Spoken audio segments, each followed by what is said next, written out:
গতকাল তোমাদের সঙ্গে শেয়ার করেছিলাম যে আমি কী ফুল গাছ উইন্টারে লাগিয়েছি। তো আজকে তোমাদেরকে একটা অন্য জিনিস দেখাচ্ছি। দেখো, এটা কি কেউ বুঝতে পারবে? এটা হচ্ছে সবজির খোসাগুলোকে পচিয়ে কম্পোস্ট তৈরি হচ্ছে।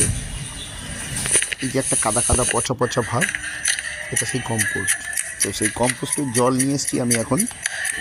এই গাছের গোড়াগুলোকে একটু খুঁচিয়ে দিয়ে তাতে আমি এখন ওই সবজির পচা খোসার যে জলটা হয়ে জমেছে সেই জলটা দেবো। এটা খুব ভালো একটা ফার্টিলাইজারের কাজ করে।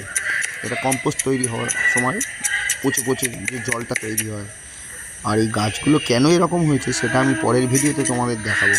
তো দেখো, আমি সমস্ত পিটুনিয়া গাছ যেগুলো বেঁচে রয়েছে, অ্যাকচুয়ালি এগুলো পাখিতে সব খেয়ে নিয়েছে। এর আগে কোনো দিন হয়নি, এবছরই আমার হলো। তো দেখি সারভাইভ করতে পারে কি না। ফার্স্ট যে গাছগুলো আমি লাগিয়েছিলাম পিটুনিয়ার, কত সুন্দর গ্রো হয়েছিল, সেগুলোও আমি তোমাদের সঙ্গে লং ভিডিও শেয়ার করব।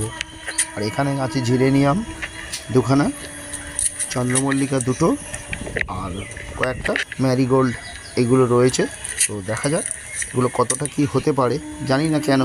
অনেক বছর পরে করছি, সেই জন্য অতটা ভালো হচ্ছে না গ্রো গাছের। আর এই হচ্ছে সেই জল, যে জলটা আমি আরও 2-2.5-3 লিটার জলের সঙ্গে মিশিয়ে নিয়ে তবে গাছে একদম পাতলা প্লেন বানিয়ে